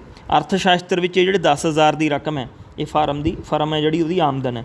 जेकर एक मजदूर सारा दिन मजदूरी करके मालक तो 400 रुपए प्राप्त करदा तो मजदूर की आमदन जिहड़ी हैगी रोज़ाना की वो 400 रुपए होगी। मतलब आमदन जिहड़ी हैगी वस्तुओं की विक्री ते सेवावां प्रदान करन दे बदले एक व्यक्ति नूं जो राशि प्राप्त हुंदी है उसनूं आमदन कहा जाता है। जे मान लो कोई फर्म 100 कमीज़ रोज़ तैयार करती है तो एक कमीज़ का मुੱਲ 100 रुपए है तो वो अगर 100 कमीज़ ही बेच दिंदी है शाम नूं उहनूं 100 गुणा 100 10,000 की जिहड़ी उहदी बिक्री हुई तो उहनूं इकनॉमिक्स विच आमदन कहा जाता है। इसी तरह अगर कोई मजदूर दिहाड़ी करता है तो उन्होंने शाम को 400 रुपए मिलते हैं तो उसकी रोज़ाना की आमदन 400 रुपए होगी। इस तो अगे असी गल करांगे आर्थिक क्रियावां की जिन्होंने इकनॉमिक एक्टिविटीज़ कहा जाता है। तो आर्थिक क्रियावां जिहड़ियां हैगियां हर मनुख सीमित साधनां नाल अपणियां सीमित लोड़ां नूं पूरा करन दी जिहड़ियां क्रियावां करदा है इन्हां क्रियावां नूं आर्थिक क्रियावां कहा जाता है। ये क्रियावां जिहड़ियां हैगियां धन कमाउण दे उद्देश नाल कीतियां जांदियां हन। जे असीं उदाहरण लईए तो एक अध्यापक जिहड़ा हैगा स्कूल च पढ़ाਉਂਦਾ है डॉक्टर मरीज़ों का इलाज करता हॉस्पिटल दे विच अध्यापक ते डॉक्टर ਵੱਲੋਂ ਜਿਹੜੀਆਂ ਸੇਵਾਵਾਂ ਦੇ ਬਦਲੇ ਜਿਹੜਾ ਧਨ ਕਮਾਇਆ ਜਾਂਦਾ ਇਹ ਆਰਥਿਕ ਕਿਰਿਆਵਾਂ ਦਾ ਸੰਬੰਧ ਜਿਹੜਾ ਹੈਗਾ ਉਹ ਉਪਭੋਗ ਉਤਪਾਦਨ ਤੇ ਵਟਾਂਦਰੇ ਦੀ ਵੰਡ ਤੋਂ ਹੁੰਦਾ ਹੈ। ਤਾਂ ਆਰਥਿਕ ਕਿਰਿਆਵਾਂ ਜਿਹੜੀਆਂ ਹੈਗੀਆਂ ਪ੍ਰੋਫੈਸਰ ਬੋਲਡਿੰਗ ਨੇ ਆਰਥਿਕ ਕਿਰਿਆਵਾਂ ਨੂੰ ਜਿਹੜਾ ਸੀਗਾ ਉਹ 4 ਭਾਗਾਂ 'ਚ ਵੰਡਿਆ ਸੀਗਾ ਜਿਹਦੇ 'ਚ ਕੰਜ਼ੰਪਸ਼ਨ ਆ ਗਈ, ਉਪਭੋਗ ਆ ਗਿਆ, ਉਤਪਾਦਨ ਆ ਗਿਆ, ਵਟਾਂਦਰਾ ਤੇ ਵੰਡ ਇਹ ਹੋਗੀ ਸਾਡੀ ਕੰਜ਼ੰਪਸ਼ਨ, ਪ੍ਰੋਡਕਸ਼ਨ, ਐਕਸਚੇਂਜ ਤੇ ਡਿਸਟ੍ਰੀਬਿਊਸ਼ਨ। ਇਸ ਤੋਂ ਇਲਾਵਾ ਅੱਗੇ ਜਿਹੜੀਆਂ ਹੈਗੀਆਂ ਅਣਆਰਥਿਕ ਕਿਰਿਆਵਾਂ ਜਿਹੜੀਆਂ ਹੈਗੀਆਂ ਉਹਨਾਂ ਦੇ ਵਿੱਚ ਅਣਆਰਥਿਕ ਕਿਰਿਆਵਾਂ ਉਹ ਕਿਰਿਆਵਾਂ ਜਿਨ੍ਹਾਂ ਦਾ ਉਦੇਸ਼ ਜਿਹੜਾ ਧਨ ਪ੍ਰਾਪਤ ਕਰਨਾ ਨਹੀਂ ਹੁੰਦਾ। ਇਹ ਕਿਰਿਆਵਾਂ ਦੇਸ਼ ਭਗਤੀ ਹੋ ਗਿਆ, ਪਰਿਵਾਰ ਕਲਿਆਣ, ਸਮਾਜ ਸੇਵਾ, ਸਿਹਤ, ਮਨੋਰੰਜਨ ਵਗੈਰਾ ਦੇ ਸੰਬੰਧ ਦੇ ਵਿੱਚ ਇਹ ਉਦੇਸ਼ ਪ੍ਰਾਪਤ ਕਰਨ ਲਈ ਕੀਤੀਆਂ ਜਾਂਦੀਆਂ ਹਨ। ਤਾਂ ਅਣਆਰਥਿਕ ਕਿਰਿਆਵਾਂ ਜਿਹੜੀ ਹੈਗੀ ਇਹਨਾਂ ਦਾ ਮੁਦਰਾ ਦੇ ਮਾਪਦੰਡ ਰਾਹੀਂ ਨਹੀਂ ਇਹਨਾਂ ਨੂੰ ਮਾਪਿਆ ਜਾ ਸਕਦਾ। ਜੇ ਅਸੀਂ ਉਦਾਹਰਨ ਲਈਏ ਅਧਿਆਪਕ ਅਗਰ ਆਪਣੇ ਪੁੱਤਰ ਨੂੰ ਆਪਣੇ ਘਰ ਪੜ੍ਹਾਉਂਦਾ ਹੈ ਜਾਂ ਡਾਕਟਰ ਜਿਹੜਾ ਹੈਗਾ ਆਪਣੇ ਬੱਚੇ ਦਾ ਇਲਾਜ ਕਰਦਾ ਤਾਂ ਇਹ ਅਣਆਰਥਿਕ ਕਿਰਿਆ ਹੈ, ਇਹ ਇਕੱਲੀ ਸੇਵਾ ਬਣ ਜਾਂਦੀ ਹੈ ਅਤੇ ਇਹਦਾ ਤਾਲੁਕ ਪੈਸੇ ਨਾਲ ਨਹੀਂ ਹੁੰਦਾ। ਤਾਂ ਅਸੀਂ ਇਹ ਮੁੱਢਲੀਆਂ ਧਾਰਨਾਵਾਂ ਤੋਂ ਜਾਣਨ ਤੋਂ ਬਾਅਦ ਅਸੀਂ ਜਿਹੜਾ ਇੱਕ ਆਰਥਿਕ ਕਿਰਿਆ ਹੈ ਇਹਦੇ ਬਾਰੇ ਹੁਣ ਅੱਗੇ ਪੜ੍ਹਾਂਗੇ। ਤਾਂ ਇੱਕ ਆਰਥਿਕ ਕਿਰਿਆ ਲੈ ਕੇ ਉਦਾਹਰਨ ਲੈ ਕੇ ਅਸੀਂ ਉਹਦੀ ਅੱਗੇ ਪੜ੍ਹਨ ਦੀ ਕੋਸ਼ਿਸ਼ ਕਰਾਂਗੇ। ਤਾਂ ਮੁੱਢਲੀਆਂ ਧਾਰਨਾਵਾਂ ਜਾਣਨ ਤੋਂ ਬਾਅਦ ਹੁਣ ਅਸੀਂ ਉਤਪਾਦਨ ਦਾ ਜਿਹੜਾ ਕਿ ਇੱਕ ਮਨੁੱਖ ਆਰਥਿਕ ਕਿਰਿਆ ਹੈ ਇਸ ਦੇ ਬਾਰੇ ਪੜ੍ਹਾਂਗੇ। ਤਾਂ ਸਭ ਤੋਂ ਪਹਿਲਾਂ ਜਿਹੜਾ ਹੈਗਾ ਉਤਪਾਦਨ ਆ ਗਿਆ। ਉਤਪਾਦਨ ਜਿਹੜਾ ਹੈਗਾ ਉਹ ਆਰਥਿਕ ਕਿਰਿਆ ਹੈ ਜਿਸ ਦੇ ਰਾਹੀਂ ਵਸਤੂਆਂ ਅਤੇ ਸੇਵਾਵਾਂ ਦੀ ਉਪਯੋਗਤਾ ਜਾਂ ਮੁੱਲ ਵਿੱਚ ਵਾਧਾ ਕੀਤਾ ਜਾਂਦਾ ਹੈ। ਉਤਪਾਦਨ ਦਾ ਜਿਹੜਾ ਮੁੱਖ ਉਦੇਸ਼ ਹੈ ਉਹ ਇਹੋ ਜਿਹੀਆਂ ਵਸਤੂਆਂ ਅਤੇ ਸੇਵਾਵਾਂ ਦਾ ਉਤਪਾਦਨ ਕਰਨਾ ਹੈ ਜਿਨ੍ਹਾਂ ਦੀ ਸਾਨੂੰ ਲੋੜ ਹੈ। ਜੇ ਅਸੀਂ ਉਦਾਹਰਨ ਲਈਏ ਜਿਵੇਂ ਇੱਕ ਤਰਖਾਣ ਜਿਹੜਾ ਹੈਗਾ ਉਹ ਲੱਕੜੀ ਤੋਂ ਮੇਜ਼ ਬਣਾਉਂਦਾ ਹੈ, ਕੁਰਸੀ ਬਣਾਉਂਦਾ ਹੈ, ਸੋਫਾ ਸੈੱਟ ਵਗੈਰਾ ਬਣਾਉਂਦਾ ਹੈ। ਇਸੇ ਤਰ੍ਹਾਂ ਇੱਕ ਘੁਮਿਆਰ ਜਿਹੜਾ ਹੈਗਾ ਮਿੱਟੀ ਤੋਂ ਭਾਂਡੇ ਬਣਾਉਂਦਾ ਹੈ, ਲੋਹਾਰ ਜਿਹੜਾ ਹੈਗਾ ਲੋਹੇ ਦੇ ਔਜ਼ਾਰ ਬਣਾਉਂਦਾ ਹੈ। ਇਸੇ ਤਰ੍ਹਾਂ ਹਲਵਾਈ ਦੁੱਧ, ਮੈਦਾ, ਬੇਸਣ ਅਤੇ ਹੋਰ ਇਹਨਾਂ ਤੋਂ ਇਹ ਜਿਹੜਾ ਕੱਚਾ ਮਾਲ ਲੈ ਕੇ ਇਹਨਾਂ ਤੋਂ ਕਈ ਪ੍ਰਕਾਰ ਦੀਆਂ ਮਠਿਆਈਆਂ ਤਿਆਰ ਕਰਦਾ। ਇਹਨਾਂ ਜਿਹੜੀਆਂ ਕਿਰਿਆਵਾਂ ਦੇ ਵਿੱਚ ਲੱਕੜ ਦੀ ਵਰਤੋਂ ਹੋਈ ਹੈ। ਇਹ ਕਿਰਿਆ ਵਿੱਚ ਜਿਹੜਾ ਘੁਮਿਆਰ ਆ ਉਹਨੇ ਮਿੱਟੀ ਦੀ ਵਰਤੋਂ ਕੀਤੀ ਹੈ। ਇਸੇ ਤਰ੍ਹਾਂ ਲੋਹਾਰ ਨੇ ਲੋਹੇ ਦੀ ਵਰਤੋਂ ਕੀਤੀ ਹੈ। ਤਾਂ ਹਲਵਾਈ ਨੇ ਦੁੱਧ, ਮੈਦੇ, ਬੇਸਣ ਦੀ ਵਰਤੋਂ ਕੀਤੀ ਹੈ। ਤਾਂ ਇਹਨਾਂ ਦਾ ਸਾਰੀਆਂ ਵਸਤੂਆਂ ਦਾ ਉਪਯੋਗਤਾ ਅਤੇ ਕੀਮਤਾਂ ਵਿੱਚ ਵਾਧਾ ਹੋਇਆ ਅਤੇ ਇਹ ਸਾਰੀਆਂ ਕਿਰਿਆਵਾਂ ਨੂੰ ਉਤਪਾਦਨ ਕਿਹਾ ਜਾਂਦਾ। ਤਾਂ ਕੱਚਾ ਮਾਲ ਲੈ ਕੇ ਉਹਨੂੰ ਜਿਹੜਾ ਹੈਗਾ ਉਸ ਤੋਂ ਕੋਈ ਚੀਜ਼ ਬਣਾਉਣਾ, ਜਿਵੇਂ ਲੱਕੜ ਤੋਂ ਮੇਜ਼ ਬਣਾਉਣਾ ਅਤੇ ਮਿੱਟੀ ਤੋਂ ਭਾਂਡੇ ਬਣਾਉਣਾ, ਐਵੇਂ ਲੋਹੇ ਦੇ ਸੰਦ ਔਜ਼ਾਰ ਬਣਾਉਣਾ, ਇਸੇ ਤਰ੍ਹਾਂ ਦੁੱਧ ਤੋਂ, ਮੈਦੇ ਤੋਂ, ਬੇਸਣ ਤੋਂ ਅੱਗੇ ਮਠਿਆਈਆਂ ਬਣਾਉਣਾ। ਅਤੇ ਇਹਦੇ ਵਿੱਚ ਜਿਹੜੀ ਲਾਗਤ ਲੱਗੀ ਤਾਂ ਇਹਦਾ ਇਹ ਜਿਹੜੀ ਕਿਰਿਆ ਹੋਈ ਸਾਰੀ ਉਤਪਾਦਨ ਦੀ ਕਿਰਿਆ। ਤਾਂ ਅੱਗੇ ਅਸੀਂ ਗੱਲ ਕਰਦੇ ਹਾਂ ਉਤਪਾਦਨ ਦੇ ਸਾਧਨਾਂ ਦੀ। ਤਾਂ ਜਿਹੜਾ ਉਤਪਾਦਨ ਦੇ ਸਾਧਨ ਕਹਿੰਦੇ ਜਿਹੜੀਆਂ ਵਸਤੂਆਂ ਹਨ ਤਾਂ ਵਸਤੂਆਂ ਤੋਂ ਉਤਪਾਦਨ ਲਈ 4 ਮਤਲਬ ਉਤਪਾਦਨ ਕਾਰਕਾਂ ਦਾ ਜਾਂ ਸਾਧਨਾਂ ਦੀ ਲੋੜ ਹੁੰਦੀ ਹੈ। ਇਹਦੇ ਵਿੱਚ ਜਿਹੜੇ ਸਾਧਨ ਹੈਗੇ ਹੈ ਉਹ ਭੂਮੀ ਹੈ, ਐਵੇਂ ਹੀ ਕਿਰਤ ਹੈ, ਪੂੰਜੀ ਹੈ ਅਤੇ ਉੱਦਮੀ ਹੈ। ਅਤੇ ਭੂਮੀ ਜਿਹੜਾ ਹੈਗਾ ਇੱਕ ਕੁਦਰਤੀ ਸਾਧਨ ਹੈ, ਕਿਰਤ ਮਨੁੱਖੀ ਸਾਧਨ ਹੈ। ਪੂੰਜੀ ਅਜਿਹਾ ਸਾਧਨ ਹੈ ਜਿਹੜਾ ਕਿ ਭੂਮੀ ਅਤੇ ਕਿਰਤ ਦੇ ਮਿਸ਼ਰਣ ਦਾ ਨਤੀਜਾ ਹੈ। ਮਤਲਬ ਪੂੰਜੀ ਜਿਹੜਾ ਹੈਗਾ ਉਹ ਜੇ ਮਤਲਬ ਭੂਮੀ ਹੈਗੀ, ਬੰਦੇ ਕੋਲ ਜ਼ਮੀਨ ਹੈਗੀ ਅਤੇ ਉਹਦੇ 'ਤੇ ਉਹ ਲੇਬਰ ਕਰਦਾ ਹੈ ਤਾਂ ਇਹ ਪੂੰਜੀ ਉਹਦੇ ਬਣਦੀ ਹੈ। ਤਾਂ ਉੱਦਮੀ ਉਹ ਮਨੁੱਖੀ ਸਾਧਨ ਹੈ ਜਿਹੜਾ ਕਿ ਬਾਕੀ ਸਾਧਨਾਂ ਨੂੰ ਇਕੱਠਾ ਕਰਕੇ ਉਤਪਾਦਨ ਕਰਨ ਦਾ ਜੋਖਮ ਉਠਾਉਂਦਾ। ਮਤਲਬ ਉੱਦਮ ਕਰਦਾ ਉਹ ਸਾਰੇ ਭੂਮੀ ਜਿਹੜੀ ਹੈਗੀ ਹੈ, ਕਿਰਤ ਵੀ ਹੈ ਔਰ ਉਹ ਪੂੰਜੀ ਨੂੰ ਇਕੱਠਾ ਕਰਕੇ ਇਹ ਕੋਸ਼ਿਸ਼ ਕਰਦਾ ਤਾਂ ਉਹ ਉਤਪਾਦਨ ਕਰਨ ਦੀ ਤਾਂ ਉਤਪਾਦਨ ਦੇ ਵਿੱਚ ਪੂਰਾ ਯੋਗਦਾਨ ਪਾਉਂਦਾ ਉੱਦਮੀ। ਤਾਂ ਅਸੀਂ ਇਹ ਜਿਹੜੇ ਉਤਪਾਦਨ ਦੇ ਜਿੰਨੀਆਂ ਚੀਜ਼ਾਂ ਹੁਣ ਦੇਖੀਆਂ ਹੁਣ ਤੱਕ ਜਿਹੜੀਆਂ ਬੇਸਿਕ ਕਨਸੈਪਟ ਦੇਖੇ ਆ। ਤਾਂ ਹੁਣ ਇਹਨਾਂ ਦਾ ਇੱਕ ਪਿੰਡ ਦੀ ਅਸੀਂ ਕਹਾਣੀ ਲੈ ਕੇ, ਕਾਲਪਨਿਕ ਕਹਾਣੀ ਲੈ ਕੇ ਪੜ੍ਹਾਂਗੇ। ਤਾਂ ਉਹ ਪਿੰਡ ਦੇ ਵਿੱਚ ਕਿਹੜੀਆਂ ਕਿਹੜੀਆਂ ਚੀਜ਼ਾਂ ਆਉਂਦੀਆਂ। ਤਾਂ ਇਹ ਪਿੰਡ ਪੰਜਾਬ ਦੇ ਵਿੱਚ ਸਥਿਤ ਹੈ ਮੰਨ ਲਓ, ਅਤੇ ਇਹਦੇ ਆਲੇ ਦੁਆਲੇ ਪਿੰਡਾਂ ਦੇ ਕਸਬਿਆਂ ਨਾਲ ਜਿਹੜਾ ਹੈਗਾ ਇਹ ਭਲੀ ਭਾਂਤੀ ਜਾਂਦੇ ਆ, ਹੈ ਨਾ। ਇਹ ਜਿਹੜਾ ਪਿੰਡ ਹੈ ਇਹ ਇਹਦੀ ਸੜਕਾਂ 'ਤੇ ਬੈਲ ਗੱਡੀਆਂ, ਤੂੜੀ ਅਤੇ ਗੰਨਿਆਂ ਨਾਲ ਲੱਦੇ ਟਰੈਕਟਰਾਂ, ਟਰਾਲੀਆਂ ਸਮੇਤ ਹਰ ਤਰ੍ਹਾਂ ਦੇ ਵਾਹਨ ਜਿਵੇਂ ਕਿ ਬੱਸਾਂ, ਕਾਰਾਂ, ਮੋਟਰਸਾਈਕਲ ਆਦਿ ਇੱਥੇ ਦੇਖੇ ਜਾ ਸਕਦੇ ਨੇ। ਅਤੇ ਜਿਸ ਪਿੰਡ ਦੀ ਆਪਾਂ ਗੱਲ ਕਰਦੇ ਹਾਂ ਉਸ ਪਿੰਡ ਦੇ ਲਗਭਗ 400 ਪਰਿਵਾਰ ਰਹਿੰਦੇ ਨੇ। ਇਹ ਪਿੰਡ ਦੇ ਬਹੁਤੇ ਘਰ ਜਿਹੜੇ ਹੈਗੇ ਉਹ ਪੱਕੇ ਨੇ। ਉਹਨਾਂ ਕੋਲ ਬਿਜਲੀ ਦੀ ਸਹੂਲਤ ਹੈ। ਪਿੰਡ ਵਿੱਚ ਇੱਕ ਪ੍ਰਾਇਮਰੀ ਸਕੂਲ ਅਤੇ ਇੱਕ ਸਰਕਾਰੀ ਡਿਸਪੈਂਸਰੀ ਵੀ ਹੈ। ਸਰਕਾਰੀ ਡਿਸਪੈਂਸਰੀ ਵਿੱਚ ਇੱਕ ਡਾਕਟਰ, ਨਰਸ ਅਤੇ ਇੱਕ ਸੇਵਾਦਾਰ ਨੇ। ਨੇੜੇ ਦੇ ਇੱਕ ਹੋਰ ਪਿੰਡ ਵਿੱਚ ਹਾਈ ਅਤੇ ਸੀਨੀਅਰ ਸੈਕੰਡਰੀ ਸਕੂਲ ਨੇ। ਤਾਂ ਇਸ ਪਿੰਡ ਦੀ ਕਹਾਣੀ ਨੂੰ ਸਾਨੂੰ ਭਾਰਤ ਦੇ ਜ਼ਿਆਦਾਤਰ ਪਿੰਡਾਂ ਵਿੱਚ ਭਿੰਨ ਭਿੰਨ ਤਰ੍ਹਾਂ ਦੀਆਂ ਉਤਪਾਦਨ ਸੰਬੰਧੀ ਕਿਰਿਆਵਾਂ ਬਾਰੇ ਦੱਸੂਗੀ। ਤਾਂ ਭਾਰਤ ਦੇ ਪਿੰਡਾਂ ਵਿੱਚ ਰਹਿੰਦੇ ਲੋਕਾਂ ਦਾ ਮੁੱਖ ਧੰਦਾ ਜਿਹੜਾ ਹੈਗਾ ਉਹ ਖੇਤੀਬਾੜੀ ਹੈ। ਤਾਂ ਜੇ ਅਸੀਂ 400 ਘਰ ਦੀ ਗੱਲ ਕਰਦੇ ਹਾਂ ਇਸ ਪਿੰਡ ਦੇ ਵਿੱਚ, ਤਾਂ ਇਹਨਾਂ ਦਾ ਜਿਹੜਾ ਮੁੱਖ ਧੰਦਾ ਹੋਊਗਾ ਉਹ ਖੇਤੀਬਾੜੀ ਹੋਊਗਾ। ਇਸ ਪਿੰਡ ਦਾ ਮੁੱਖ ਧੰਦਾ ਵੀ ਖੇਤੀਬਾੜੀ ਹੈ ਜਿਹਦੀ ਅਸੀਂ ਗੱਲ ਕਰਦੇ ਹਾਂ। ਤਾਂ ਇਸ ਪਿੰਡ ਦਾ ਦੀ ਕੰਮ ਕਰਨ ਦੇ ਯੋਗ 80% ਜਿਹੜੇ ਲੋਕ ਉਹਨੂੰ ਆਪਣੀ ਰੋਜ਼ੀ ਰੋਟੀ ਖੇਤੀ ਦੇ ਉੱਪਰ, ਰੋਜ਼ੀ ਰੋਟੀ ਲਈ ਖੇਤੀ ਦੇ ਉੱਪਰ ਨਿਰਭਰ ਕਰਦੇ ਹਨ। ਤਾਂ ਆਪਣਾ ਰੋਜ਼ੀ ਰੋਟੀ ਜਿਹੜੀ ਹੈਗੀ ਆ ਉਹ ਖੇਤੀ ਤੋਂ ਕਮਾਉਂਦੇ ਆ।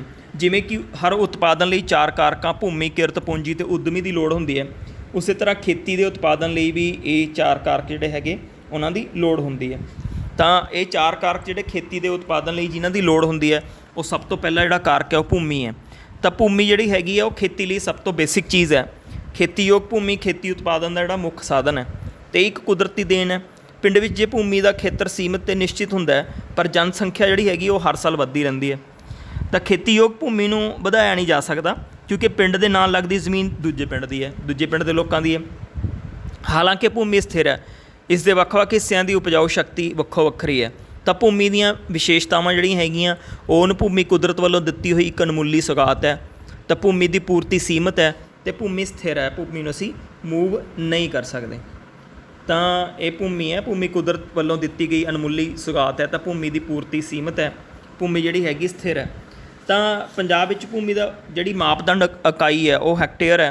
ਅਤੇ 1 ਹੈਕਟੇਅਰ ਅੱਧੇ ਏਕੜ ਦੇ ਬਰਾਬਰ ਹੁੰਦਾ। 1 ਏਕੜ ਵਿੱਚ 8 ਕਨਾਲ ਹੁੰਦੇ ਨੇ ਅਤੇ 1 ਕਨਾਲ ਵਿੱਚ 20 ਮਰਲੇ। ਦੁਬਾਰਾ ਦੱਸ ਰਿਹਾ ਮੈਂ, ਪੰਜਾਬ ਦੇ ਵਿੱਚ ਜਿਹੜੇ ਭੂਮੀ ਦੀ ਮਾਪਦੰਡ ਦੀ ਇਕਾਈ ਹੈ ਉਹ ਹੈਕਟੇਅਰ ਹੈ ਅਤੇ 1 ਹੈਕਟੇਅਰ ਅੱਧੇ ਏਕੜ ਦੇ ਬਰਾਬਰ ਹੁੰਦਾ ਅਤੇ 1 ਏਕੜ ਦੇ ਵਿੱਚ 8 ਕਨਾਲ ਹੁੰਦੇ ਨੇ ਅਤੇ 1 ਕਨਾਲ ਵਿੱਚ 20 ਮਰਲੇ ਹੁੰਦੇ ਨੇ। 1 ਮਰਲਾ ਜਿਹੜਾ ਹੈਗਾ 25 ਵਰਗ ਗਜ ਦਾ ਹੁੰਦਾ। ਭਾਰਤ ਦੇ ਦੂਜੇ ਪਿੰਡਾਂ ਵਿੱਚ ਬਿੱਗਾ, ਗੋਇਠਾ ਵਰਗੀਆਂ ਇਕਾਈਆਂ ਜਿਹੜੀਆਂ ਹੈਗੀਆਂ ਉਹ ਵੀ ਪ੍ਰਚਲਿਤ ਹਨ। ਜੇ ਉਹਨਾਂ ਦੀ ਗੱਲ ਕਰੀਏ ਤਾਂ ਭੂਮੀ ਦੇ ਇੱਕ ਟੁਕੜੇ ਤੋਂ ਜ਼ਿਆਦਾ ਪੈਦਾਵਾਰ ਕਰਨ ਦੇ ਤਰੀਕੇ ਜਿਹੜੇ ਹੈਗੇ ਉਹ ਵੀ ਅਸੀਂ ਇੱਥੇ ਉਹਨਾਂ ਦੇ ਬਾਰੇ ਗੱਲ ਕਰਾਂਗੇ। ਤਾਂ ਭੂਮੀ ਤੋਂ ਜਿਹੜੇ ਭੂਮੀ ਦੇ ਇੱਕ ਟੁਕੜੇ ਤੋਂ ਮਤਲਬ ਜ਼ਿਆਦਾ ਪੈਦਾਵਾਰ ਕਰਨ ਦੇ ਜਿਹੜੇ ਤਰੀਕੇ ਨੇ, ਤਾਂ ਉਹਦੇ ਵਿੱਚ ਜਿਹੜੀ ਅੱਗੇ ਗੱਲ ਆਉਂਦੀ ਹੈ ਤਾਂ ਪਿੰਡ ਦੀ ਸਾਰੀ ਖੇਤੀਯੋਗ ਭੂਮੀ ਖੇਤੀ ਲਈ ਵਰਤੀ ਜਾ ਰਹੀ ਹੈ। ਭੂਮੀ ਦਾ ਕੋਈ ਵੀ ਹਿੱਸਾ ਖਾਲੀ ਨਹੀਂ ਛੱਡਿਆ ਜਾਂਦਾ। ਇਸ ਪਿੰਡ ਦੇ ਕਿਸਾਨ ਇੱਕ ਸਾਲ ਵਿੱਚ 3 ਫਸਲਾਂ ਪੈਦਾ ਕਰਨ ਦੀ ਯੋਗਤਾ ਰੱਖਦੇ ਹਨ ਕਿਉਂਕਿ ਇੱਥੇ ਸਿੰਚਾਈ ਅਤੇ ਬਿਜਲੀ ਦੀ ਚੰਗੀ ਵਿਵਸਥਾ ਹੈ। ਅਪ੍ਰੈਲ ਦੇ ਮਹੀਨੇ ਵਿੱਚ ਕਣਕ ਦੀ ਵਾਢੀ ਤੋਂ ਬਾਅਦ ਕਿਸਾਨ ਜਿਹੜਾ ਹੈਗਾ ਉਹ ਆਪਣਾ ਇੱਕ ਪਿੰਡ ਦੇ ਕਿਸਾਨ ਦੀ ਸਾਲ ਵਿੱਚ 3 ਫਸਲਾਂ ਪੈਦਾ ਕਰਦੇ ਨੇ ਅਤੇ ਉਹ ਕਿਉਂਕਿ ਇੱਥੇ ਸਿੰਚਾਈ ਅਤੇ ਬਿਜਲੀ ਦੀ ਚੰਗੀ ਵਿਵਸਥਾ ਹੈ। ਅਪ੍ਰੈਲ ਦੇ ਮਹੀਨੇ ਵਿੱਚ ਕਣਕ ਦੀ ਵਾਢੀ ਤੋਂ ਬਾਅਦ ਕਿਸਾਨ ਸੂਰਜਮੁਖੀ ਜਾਂ ਮੱਕੀ ਦੀ ਫਸਲ ਬੀਜਦੇ ਨੇ ਜਿਹੜੀ ਕਿ 60 ਦਿਨਾਂ ਵਿੱਚ ਮਤਲਬ ਹੋ ਜਾਂਦੀ ਹੈ। ਤਾਂ ਇਹ ਫਸਲਾਂ ਸਤੰਬਰ ਅਕਤੂਬਰ ਦੇ ਵਿੱਚ ਵੱਢੀ ਜਾਂਦੀ ਹੈ। ਸਰਦੀ ਦੇ ਮੌਸਮ ਵਿੱਚ ਰਬੀ ਦੀਆਂ ਫਸਲਾਂ ਜਿਵੇਂ ਕਿ ਕਣਕ, ਜੌਂ, ਛੋਲੇ, ਸਰੋਂ ਆਦਿ ਬੀਜੀਆਂ ਜਾਂਦੀਆਂ ਹਨ। ਇਸ ਤੋਂ ਇਲਾਵਾ ਭੂਮੀ ਅਤੇ ਗੰਨੇ ਦੀ ਫਸਲ ਜਾਂ ਮੌਸਮੀ ਸਬਜ਼ੀਆਂ ਵੀ ਬੀਜਣ ਲਈ ਵਰਤੀ ਜਾਂਦੀ ਹੈ। ਤਾਂ ਇਹ ਫਸਲਾਂ ਜਿਹੜੀਆਂ ਹੈਗੀਆਂ ਇਹ ਭੂਮੀ ਦੇ ਇੱਕ ਟੁਕੜੇ 'ਤੇ ਉਪਜ ਵਧਾਉਣ ਦੀ ਸਭ ਤੋਂ ਵੱਧ ਜਿਹੜੀ ਪ੍ਰਚਲਿਤ ਚੀਜ਼ ਹੈ ਉਹ ਹੈਗੀ ਹੈ ਕਿ ਬਾਰ-ਬਾਰ ਫਸਲਾਂ ਬਦਲ ਕੇ ਬੀਜਣੀਆਂ। ਅਜਿਹਾ ਬਿਜਲੀ ਨਾਲ ਚੱਲਣ ਵਾਲੇ ਟਿਊਬਵੈੱਲ 'ਤੇ ਕਿਸਾਨਾਂ ਨੂੰ ਨਿਰੰਤਰ ਦਿੱਤੀ ਜਾਣ ਵਾਲੀ ਬਿਜਲੀ ਕਰਕੇ ਸੰਭਵ ਹੋਇਆ। ਪਿੰਡ ਕੋਲੋਂ ਵਹਿੰਦੀ ਨਹਿਰ ਵੀ ਪਿੰਡ ਦੇ ਖੇਤਾਂ ਦੀ ਸਿੰਚਾਈ ਦਾ ਸਾਧਨ ਬਣੀ ਹੈ। ਤਾਂ ਇਹਨਾਂ ਕਿਰਿਆਵਾਂ ਵਿੱਚ ਜਿਹੜਾ ਸੀਗਾ ਅਸੀਂ ਦੇਖ ਰਹੇ ਹਾਂ ਭਾਰਤ ਦੇ ਸਾਰੇ ਪਿੰਡਾਂ ਵਿੱਚ ਜਿਹੜਾ ਹੈਗਾ ਉਹ ਇਸ ਤਰ੍ਹਾਂ ਦੇ ਉੱਚ ਪੱਧਰ ਦੀ ਸਿੰਚਾਈ ਦੀ ਵਿਵਸਥਾ ਨਹੀਂ ਹੈਗੀ ਜਿਸ ਤਰ੍ਹਾਂ ਇਸ ਪਿੰਡ ਦੇ। ਜ਼ਿਆਦਾ ਵਰਖਾ ਕਰਕੇ ਸਾਡੇ ਦੇਸ਼ ਵਿੱਚ ਤੱਟਵਰਤੀ ਇਲਾਕਿਆਂ ਵਿੱਚ ਚੰਗੀ ਸਿੰਚਾਈ ਹੁੰਦੀ ਹੈ। ਪਠਾਰੀ ਖੇਤਰ ਦੀ ਜੇ ਅਸੀਂ ਗੱਲ ਕਰੀਏ ਤਾਂ ਉਹਦੇ ਵਿੱਚ ਸਿੰਚਾਈ ਘੱਟ ਹੁੰਦੀ ਹੈ। ਸਾਡੇ ਦੇਸ਼ ਵਿੱਚ ਕੁੱਲ ਖੇਤੀਯੋਗ ਖੇਤਰ ਜਿਹੜਾ ਹੈਗਾ ਉਹ 40% ਹੈ। ਖੇਤਰ ਵਿੱਚ ਸਿੰਚਾਈ ਜਿਹੜੀ ਹੈਗੀ ਹੈ ਉਹ ਹੁੰਦੀ ਹੈ। ਅੱਜ ਵੀ ਖੇਤੀ ਵੱਡੇ ਪੱਧਰ 'ਤੇ ਸਿਰਫ ਵਰਖਾ 'ਤੇ ਨਿਰਭਰ ਕਰਦੀ ਹੈ। ਪੰਜਾਬ ਵਿੱਚ ਸਿੰਚਾਈ ਲਈ ਨਹਿਰਾਂ, ਸਾਨੂੰ ਪਤਾ ਹੈ, ਟਿਊਬਵੈੱਲ, ਡੀਜ਼ਲ ਨਾਲ ਚੱਲਣ ਵਾਲੇ ਪੰਪ ਵਗੈਰਾ ਦੀ ਜਿਹੜੀ ਹੈਗੀ ਵਰਤੋਂ ਕੀਤੀ ਜਾਂਦੀ ਹੈ। ਤਾਂ ਮਨੁੱਖੀ ਸਾਧਨ ਮਤਲਬ ਪੂੰਜੀ ਦੀ ਅਸੀਂ ਗੱਲ ਕਰਦੇ ਸੀ, ਤਾਂ ਭੂਮੀ ਅਤੇ ਕਿਰਤ ਦੇ ਮਿਸ਼ਰਣ ਦਾ ਨਤੀਜਾ ਹੈ ਉਦਮੀ ਉਹ ਸਾਧਨ ਹੈ ਜਿਹੜਾ ਕਿ ਬਾਕੀ ਸਾਧਨਾਂ ਨੂੰ ਇਕੱਠਾ ਕਰਕੇ ਉਤਪਾਦਨ ਕਰਨ ਦਾ ਜੋਖਮ ਉਠਾਉਂਦਾ ਹੈ। ਤਾਂ ਇਹ ਸੀਗਾ। ਤਾਂ ਅੱਗੇ ਬਹੁ ਫਸਲੀ ਜਿਹੜੀ ਪ੍ਰਣਾਲੀ ਹੈ, ਇਸ ਤੋਂ ਇਲਾਵਾ ਜਿਹੜੀ ਆਪਾਂ ਜਿਸ ਪਿੰਡ ਦੀ ਗੱਲ ਕਰਦੇ ਹਾਂ, ਇਹ ਪਿੰਡ ਕੋਲ ਲਗਭਗ ਮਤਲਬ 400 ਪਰਿਵਾਰ ਰਹਿੰਦੇ ਆ, ਅਸੀਂ ਗੱਲ ਕਰ ਲਈ ਹੈ।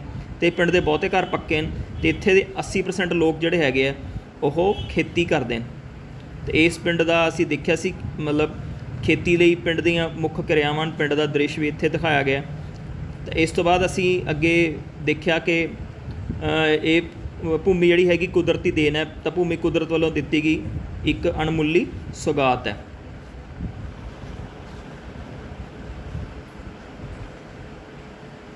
ਇਸ ਤੋਂ ਬਾਅਦ ਜਿਹੜੇ ਬਹੁ ਫਸਲੀ ਪ੍ਰਣਾਲੀ ਤੋਂ ਇਲਾਵਾ ਜੇ ਜ਼ਮੀਨ ਦੇ ਇੱਕ ਟੁਕੜੇ ਤੋਂ ਵੱਧ ਉਤਪਾਦਨ ਕਰਨ ਦੀ ਜੇ ਅਸੀਂ ਗੱਲ ਕਰੀਏ, ਤਾਂ ਉਸ ਦਾ ਦੂਜਾ ਤਰੀਕੇ ਖੇਤੀ ਆਧੁਨਿਕ ਢੰਗ ਦਾ ਪ੍ਰਯੋਗ ਕਰਨਾ ਹੈ। ਜੇਕਰ ਕਿਸਾਨ ਵੱਧ ਝਾੜ ਦੇਣ ਵਾਲੇ ਬੀਜ ਲੈ ਲਵੇ, ਰਸਾਇਣਿਕ ਖਾਦਾਂ ਦੀ ਵਰਤੋਂ ਕਰੇ, ਤਾਂ ਰਸਾਇਣਿਕ ਖਾਦਾਂ ਦੀ ਵਰਤੋਂ ਕਰਕੇ ਵੀ ਕਿਸਾਨ ਜਿਹੜਾ ਹੈਗਾ ਉਹ ਬਹੁਤ ਜ਼ਿਆਦਾ ਫਸਲਾਂ ਜਿਹੜਾ ਹੈਗਾ ਉਹ ਲੈ ਸਕਦਾ ਹੈ। ਤਾਂ ਇਸੇ ਤਰ੍ਹਾਂ ਜੇ ਅਸੀਂ ਕਿਰਤ ਦੀ ਗੱਲ ਕਰੀਏ, ਤਾਂ ਕਿਰਤ ਜਿਹੜਾ ਕਿ ਉਤਪਾਦਨ ਦਾ ਇੱਕ ਕਿਰਿਆਸ਼ੀਲ ਕਾਰਕ ਹੈ।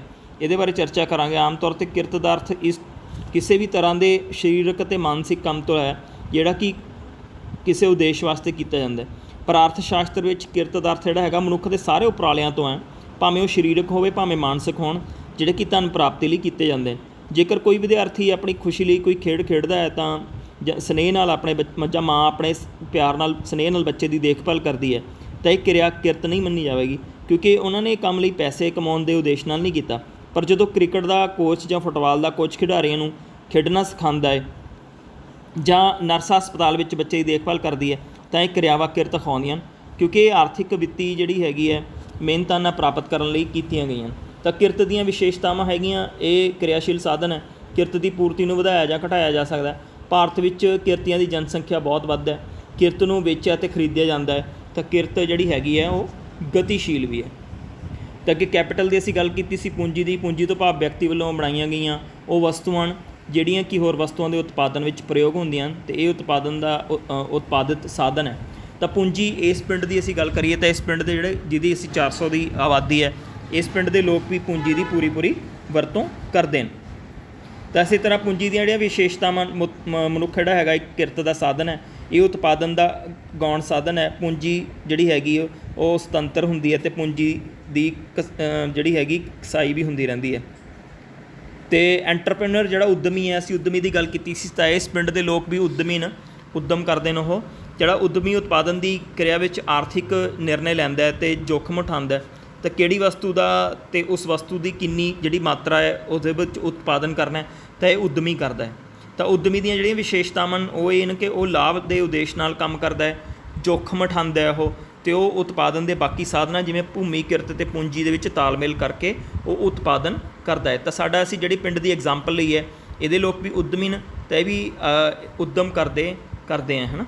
ਖੇਤੀ ਉਤਪਾਦਨਾਂ ਦਾ ਮੰਡੀਕਰਨ ਕਰਨ ਵਾਸਤੇ ਜਦੋਂ ਪਿੰਡ ਦੇ ਵਿੱਚ ਫਸਲ ਤਿਆਰ ਹੋ ਗਈ, 400 ਘਰ ਜਿਹੜਾ ਇਹਦੇ ਵਿੱਚ 80% ਲੋਕ ਖੇਤੀ ਕਰਦੇ ਆ, ਤਾਂ ਪਿੰਡ ਦੇ ਸਾਰੇ ਕਿਸਾਨ ਜਿਹੜੇ ਹੈਗੇ ਉਤਪਾਦਨ ਦੇ ਪਹਿਲੇ 3 ਕਾਰਕਾਂ ਦੇ ਪ੍ਰਯੋਗ ਨਾਲ ਭੂਮੀ ਉੱਤੇ ਫਸਲਾਂ ਪੈਦਾ ਕਰਨ, ਅਤੇ ਜਿਹੜਾ ਹੈਗਾ ਦਰਮਿਆਨੇ ਅਤੇ ਵੱਡੇ ਪੱਧਰਾਂ 'ਤੇ ਕਿਸਾਨ ਆਪਣੇ ਪਰਿਵਾਰ ਦੇ ਜਿਹੜਾ ਹੈਗਾ ਵਰਤੋਂ ਵਾਸਤੇ, ਉਪਭੋਗ ਵਾਸਤੇ ਕਹਿੰਦਾ ਕੁਝ ਫਸਲਾਂ ਰੱਖ ਕੇ ਬਾਕੀ ਦੀ ਫਸਲ ਜਿਹੜੀ ਹੈਗੀ ਉਹ ਨੇੜੇ ਦੀ ਮੰਡੀ ਵਿੱਚ ਜਾ ਕੇ ਵੇਚ ਦਿੰਦੇ ਨੇ। ਅਤੇ ਛੋਟੇ ਪੱਧਰ 'ਤੇ ਕਿਸਾਨ ਆਪਣੀ ਫਸਲ ਨੂੰ ਆਪਣੇ ਪਰਿਵਾਰ ਦੀਆਂ ਜ਼ਰੂਰਤਾਂ ਲਈ ਵੀ ਰੱਖ ਲੈਂਦੇ ਨੇ, ਅਤੇ ਵੱਡੇ ਪੱਧਰ 'ਤੇ ਜਿਹੜੇ ਮੱਧ ਵਰਗ ਦੇ ਹੈਗੇ ਉਹ ਬਾਜ਼ਾਰ ਵਿੱਚ ਲਿਜਾ ਕੇ ਉਸ ਫਸਲ ਨੂੰ ਵੇਚ ਦਿੰਦੇ ਨੇ।